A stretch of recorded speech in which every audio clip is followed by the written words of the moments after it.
Hello வணக்கம் உலக மக்களே. நான் உங்களில் ஒருவனாகிய மன்னார்குடி கவாஸ்கர். இன்றைக்கி நம்ம என்ன டாபிக் பேச போகிறோம் அப்படின்னு பார்த்தீங்கன்னா, இந்த சாதி அப்படிங்கிறது எப்படி உருவானுச்சு? இடையில் உருவானுச்சா? ஆரம்பத்துலேருந்து நமக்கு சாதி இருக்கா? சாதி வந்து அடுக்குகளாக இருக்கா, இல்லை பிரிவாக இருக்கா? பிரிவுனா என்ன, அடுக்குகள்னா என்ன அப்படிங்கிறத நம்ம பார்ப்போம். நம்ம இந்தியாவில் பார்த்திங்கன்னா, உலகத்தில் வேறு எந்த நாட்டிலையும் இல்லாமல் சாதிய அடக்கு ஒடுக்குமுறைகள் அதிகமாக இருக்கும். அதாவது ஒரு ஜாதியை விட இன்னொரு ஜாதிக்காரன் உயர்ந்தவன், அவனோட இன்னொருத்தன் உயர்ந்தவன், அதை விட இன்னொருத்தன் உயர்ந்தவன், இந்த மாதிரி அடுக்குகளாக இருக்கும். அதாவது ஃபார்வர்ட் கேஸ்ட்னு சொல்லுவோம். உயர்ந்த ஜாதியினர் மேல்மட்டத்தில், அடுத்த பிற்பட்டப்பட்டோர், அதுக்கு கீழே பார்த்திங்கன்னா தாழ்த்தப்பட்டோர் அப்படின்னு போயிட்டே இருக்கும்.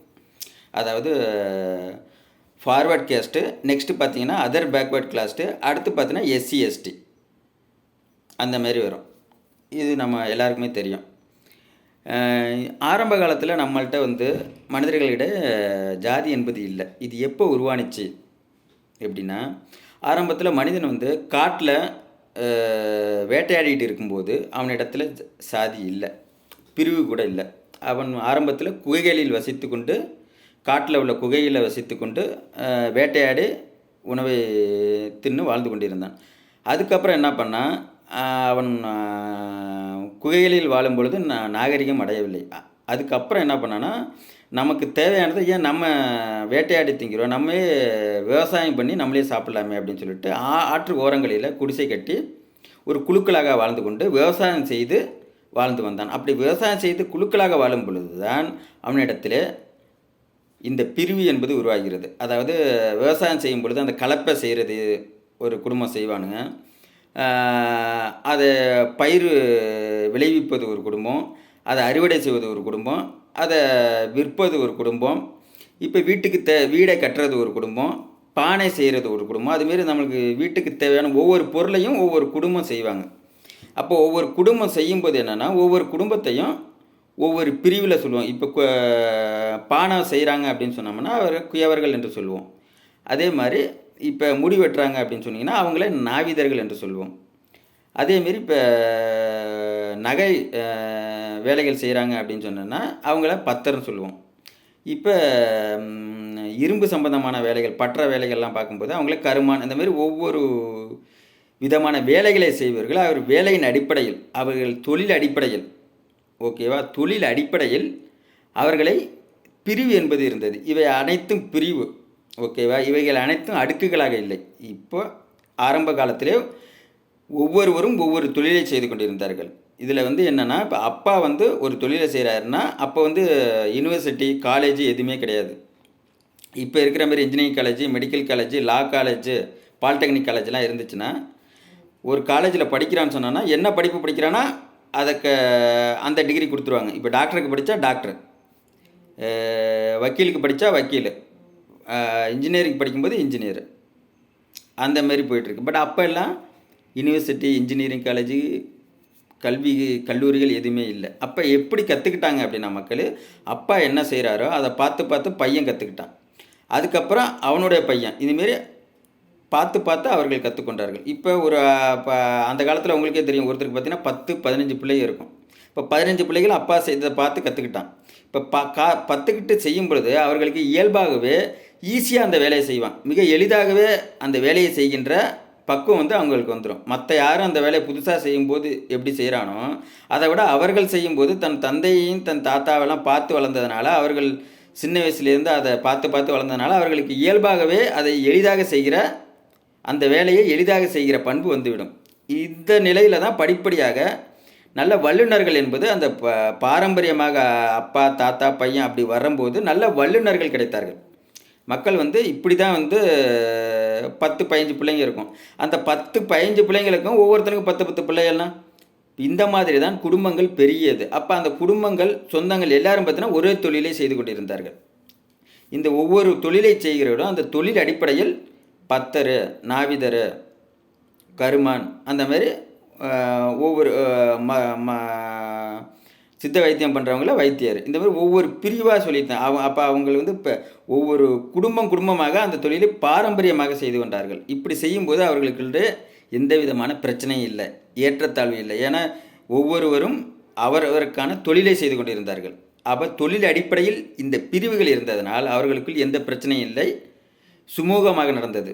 ஆனால் இதிலே இவர்கள் அடுக்குகளாக, இந்த பிரிவுகள் எப்போது அடுக்குகளாக மாற்றப்பட்டதோ அப்போது தான் இந்த பிரச்சனை வந்துச்சு. அடுக்குகள் அப்படின்னா என்ன அப்படின்னு பார்த்தீங்கன்னா வேறு ஒன்றும் கிடையாது. இப்போ நம்ம கவர்மெண்ட் எக்ஸாம் வைக்கிறாங்க, குரூப் 1, குரூப் 2, குரூப் 4லாம் வைக்கிறாங்க. இப்போ குரூப் 1ன்னு பார்த்தீங்கன்னா உயர்மட்ட அதிகாரிகள் எல்லாம் இருப்பாங்க.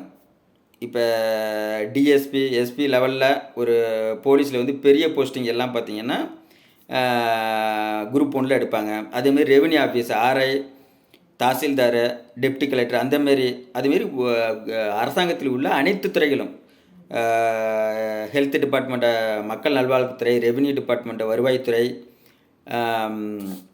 ஹையர் எஜுகேஷனு, உயர்கல்வித்துறை, பிரைமரி எஜுகேஷனு, ஆரம்ப பள்ளி சம்மந்தமான மற்ற நீதித்துறை, இந்த மாதிரி எல்லா அரசாங்கத்தின் அனைத்து துறைகளிலுமே பார்த்தீங்கன்னா உயர்ந்த பதவிகளில் உள்ளவர்களெல்லாம் குரூப் 1ல் எடுப்பாங்க. அடுத்த குரூப் 2ல் பார்த்தீங்கன்னா அதுக்கு அடுத்த உள்ள பதவிகளுக்கெல்லாம் குரூப் 2 எடுப்பாங்க. குரூப் 4ன்னு பார்த்தீங்கன்னா கடைநிலை ஊழியர்களை எடுப்பாங்க. கடைநிலை ஊழியர்னா ஆஃபீஸ் அட்டெண்டரு, டிரைவரு, சர்வேயருக்கு ஹெல்ப் பண்ணுறது, அந்தமாரி ஹெல்ப்பர்ஸு, இந்தமாரி உள்ள பணிகள் உதவியாளர்கள் எல்லாமே குரூப் 4ல் எடுப்பாங்க. இப்போ இதில் குரூப் 1, குரூப் 2, குரூப் 4 பார்த்தீங்கன்னா இதுதான் அடுக்குங்கிறது. இப்போ குரூப் 1ல் அதிகாரி சொல்கிறத குரூப் 2 அதிகாரி கேட்டு தான் ஆகணும். குரூப் 2ல் உள்ள அதிகாரி குரூப் 1 அதிகாரிக்கு ஆலோசனை அதிகாரம் பண்ண முடியாது. ஏன்னா உச்சபட்ச அதிகாரம் குரூப் 1ல் இருக்கும். அதுக்கு அடுத்து குரூப் 2. குரூப் 4ல் இருக்கார்ல, அவர் வந்து குரூப் 2ல் என்ன இருக்கிறாங்களோ அவங்களுக்கு அதிகாரம் பண்ண முடியாது. குரூப் 2ல் உள்ள அதிகாரி என்ன சொல்கிறாரோ அதை தான் கேட்க முடியும். கடைநிலை ஊழியராக இருக்க குரூப் 4 வந்து மேலே இருக்க குரூப் 2 அதிகாரி சொல்கிறத கேட்கணும். அடுத்து குரூப் 2 அதிகாரி குரூப் 1 அதிகாரி சொல்கிறத கேட்போம். ஓகேவா? இதுதான் குரூப் 1, குரூப் 2, குரூப் 4. இந்தமாரி இருக்கிறது தான் அடுக்குகள் என்பது. அதிகாரம் வந்து ஏற்றத்தாழ்வுடன் இருக்கும். குரூப் 1க்கு ஒரு அதிகாரம் இருக்கும், அதே அதிகாரம் குரூப் 2க்கு இருக்காது. குரூப் 2க்கு இருக்க அதிகாரம் குரூப் 4க்கு இருக்காது. இந்தமாரி அதிகாரம் ஈவனாக இருக்காது. இதுக்கு பேர் தான் அடுக்குன்னு சொல்கிறது. இதேமாரி இந்த பிரிவுகளாக இருந்த இந்த ஒவ்வொரு தொழிலை செய்கிறவர்கள், தொழில் அடிப்படையில் பிரிவுகளாக இருந்தவர்கள் இதே தர அடுக்காக மாற்றப்பட்டு விட்டார்கள். அந்த அடுக்காக மாற்றினதுனால தான் இப்போ நமக்கு ஏற்றத்தாழ்வு வந்துச்சு. ஒரு உதாரணத்துக்கு சொல்லணும்னா, இப்போ டாக்டர், இன்ஜினியரு, லாயர் இருக்காங்க. இப்போ ஒரு உலகம் பூரா இதான் நிலைமை. இப்போ உள்ள நிலைமைக்கு பார்த்தீங்கன்னா, இப்போ போய் கல்லூரியில் வந்து எம்பிபிஎஸ் படித்தா டாக்டர்,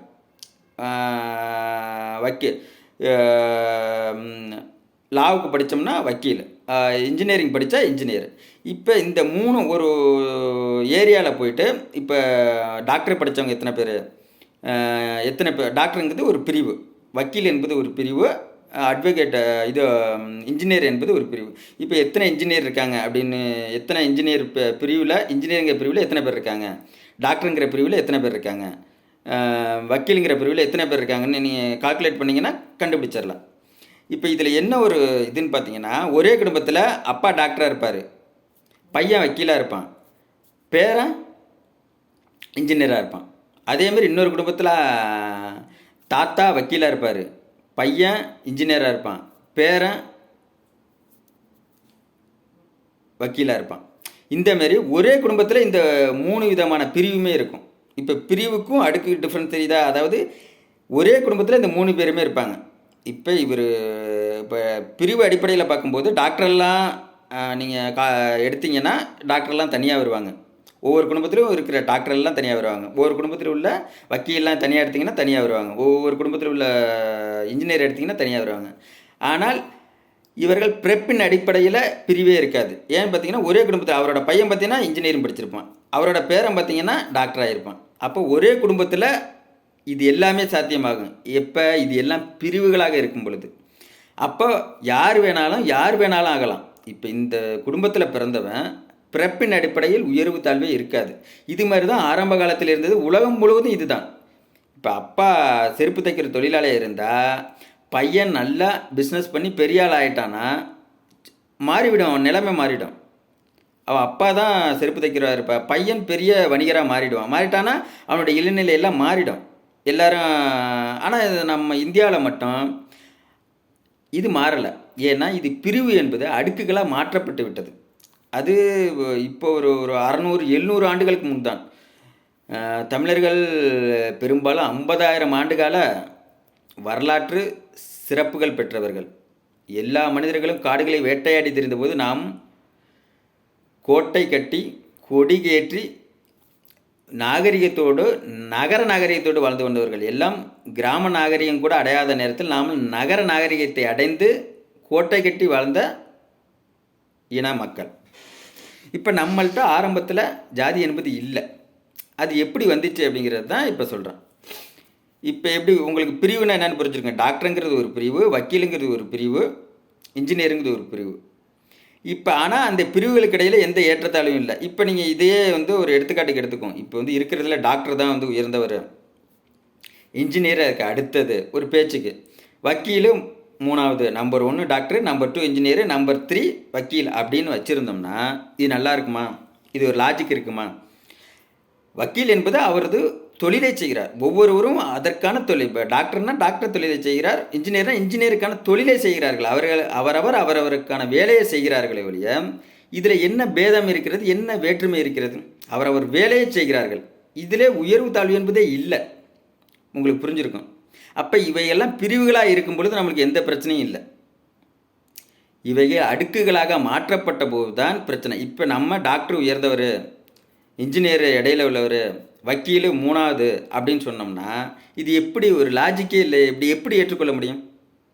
ஆனால் காலங்காலமாக இது நமது பொது புத்தியில் ஏற்றப்பட்டு விட்டது. உயர் ஜாதியினர் என்பது forward caste, next other backward class, இதர பிற்பட்டவங்க, அதுக்கு மூணாவது SC ST, schedule caste, schedule tribe, இந்த மாதிரி பிரித்தாச்சு. இது எப்படி பிறப்பின் அடிப்படையில் எப்படி பிரிக்க முடியும்?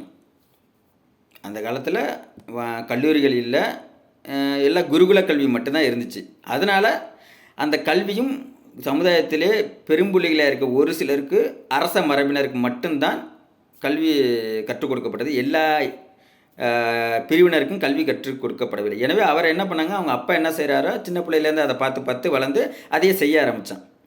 இந்தமாரி அப்பா பண்ணதை பையன் பார்த்து பேரன் பார்த்து கூட வளர்ந்ததுனால தான் மிகச்சிறந்த தொழில் வல்லுநர்களாக இருந்தார்கள். பழைய காலத்தில், ஆரம்ப காலத்தில் பார்த்தோன்னா உலகம் பூராக இந்த தமிழர்கள் எல்லாரும் போய் தனது தொழில் வல்லுமையை எல்லா இடத்துலையும் கட்டடக்கலையில் அனைத்து விதமான ஆபரணங்கள் செய்வது, எல்லா விதத்துலேயுமே தொழில் வல்லுநர்களாக இருந்திருக்காங்க. இதுக்கு மெயின் காரணம் என்னென்னா அவங்க அப்பா பண்ணதை பார்த்து தாத்தா பண்ணதை கூடவே இருந்து கற்றுக்கிட்டு அதுலேருந்து வந்தது. ஆக பரம்பரையாக அந்த தொழிலை செய்து கொண்டிருக்கிறார்கள். ஆகவே தொழிலை செய்து கொண்டிருக்கிற அந்த தொழிலுக்கான ப்ரொஃபஷனல், அது ப்ரொஃபஷனல், அது தொழில். அது எப்படி அந்த ஒரு தொழிலை செய்வதனாக இன்னொரு தொழிலை செய்கிறார். ஒருத்தர் பத்தர், இன்னொருத்தருக்கு மரவேலை செய்கிறார் கார்பெண்டரு, இன்னொருத்தர் கம்பி சம்பந்தமாக வேலைகளை, இரும்பு சம்பந்தமான பார்பெண்டர். இப்படி இந்த மாதிரி அவர்கள் தொழில் சம்பந்தமாக பிரிவு இருக்கிறது. எப்படி டாக்டர் இன்ஜினியர் சொல்கிறோமோ அதுதான். அவர்களுக்குள் எப்படி நம்மளால் டாக்டர் இன்ஜினியர் வக்கீல் இவர்களுக்குள் எப்படி தொழில் ரீதியான வித்தியாசம்தான் இருக்குமே ஒழிஞ்சா அவர்கள் வேலையை அவர்கள் செய்கிறார்களே ஒழியா அவர்களுக்குள் வேற்றுமை உயர்வு தாழ்வு இல்லையோ அதே மாதிரி தான் ஆதி காலத்திலும் மரவேலை செய்பவர் மரவேலையை செய்து கொண்டிருந்தார், இரும்பு வேலைகளை செய்து இரும்பு வேலையை செய்து கொண்டிருந்தார், முடிவெட்டும் வேலையை செய்து கொண்டார். அதை பரம்பரையாக செய்து கொண்டிருந்தார்கள். அவர்களுக்குள் எந்த வேற்றுமையும் பேதமும் இல்லை. இதனால் எந்த ஒரு சமுதாய ஏற்றத்தாழ்வே இல்லாமல் இருந்துச்சு. பின்னாடி ஒரு 600 ஆண்டுகளுக்கு ஏறத்தாழ ஒரு 2000 ஆண்டுகள் இருக்கும். 2000 ஆண்டுகளாகத்தான் இந்த பிரிவுகளை அடுக்குகளாக மாற்றிவிட்டார்கள். பிரச்சனை என்னன்னா, இந்த பிரிவுகளாக இருக்கிற வரைக்கும் இந்த பிரச்சனை இல்லாமல் இருந்துச்சு. அதே சிலர் தனது சுய லாபத்துக்காக மாற்றிட்டாங்க. பட் அது யார் என்னங்கிறது நம்ம போக வேணாம் அதுக்குள்ளே. இப்போ அந்த மாதிரி அடுக்குகளாக பிரித்ததுனால தான் இந்த பிரச்சனை வந்துச்சு. இப்போ அடுக்குகள் என்பது உங்களுக்கு என்னன்னு புரிஞ்சுருக்கும், ஓகேவா? அதே தான் குரூப் 1 குரூப் 2 குரூப் 4 சொன்னால இதுதான் அடுக்குகள். அந்த குரூப் 1லே பார்த்தீங்கன்னா ஒரே அடுக்கில் அரசின் அனைத்து விதமான துறைகளிலும் உள்ள, இப்போ போலீஸில் உள்ள உயர் அதிகாரி இருப்பார், ரெவன்யூ ஆஃபீஸில் உள்ள உயர் அதிகாரி இருப்பார். இப்போ இவர்கள் எல்லாம் ஈக்குவலாக இருப்பாங்க. இவர்கள் அனைவரும் ஈக்குவலாக இருப்பாங்க. ஆனால் அடுத்து அதே மாதிரி குரூப் 2ல் பார்த்தீங்கன்னா எல்லா விதமான அரசாங்க எல்லா டிபார்ட்மெண்ட்லேயும் அதிகாரிகள் இருப்பாங்க. அடுத்து குரூப் 4 பார்த்தா எல்லா விதத்துலையுமே கடைநிலை ஊழியர்கள் இருப்பாங்க. ஆனால் இவர்களுக்குள்ள அதிகார பகிர்வு ஈக்குவலாக இருக்காது, சமமாக இருக்காது. ஒரு அடுக்குலேருந்து இன்னொரு அடுக்குக்கு அதிகாரம் அதிகமாகவும் கம்மியாகிட்டே வரும். இதுதான் அடுக்குங்கிறது. இப்போ நமது பரம்பரையாக செய்து வந்த தொழில் அடிப்படையில் இருந்த பிரிவு என்பது எப்போது அடுக்குகளாக மாற்றப்பட்டதோ அன்றிலிருந்து தான் நமக்கு இந்த ஏற்றத்தாழ்வுகள், உயர்வு தாழ்வு எல்லாம் வந்தது. இதை சரியாக தெளிவாக மக்களே நீங்கள் புரிந்து கொண்டீர்கள் என்றால் எந்த ஜாதியையும் நீங்கள் உயர்வாக நினைக்க மாட்டீர்கள், எந்த ஜாதிக்காரர்கள் நீங்கள் தாழ்வாக நினைக்க மாட்டீர்கள். நீங்கள் மனதிலே நினைக்க வேண்டும், நான் யாருக்கும் அடிமை இல்லை, எனக்கும் யாரும் அடிமை இல்லை என்று நீங்கள் மனதில் நினைத்தால் சாதி அற்ற யாதும் ஊரே யாவரும் கேளீர் என்று நம் முன்னோர் சொன்னார்களே, அதுபோல் அனைவரும் சகோதரத்துடன் வாழலாம், சிறப்பாக வாழலாம்.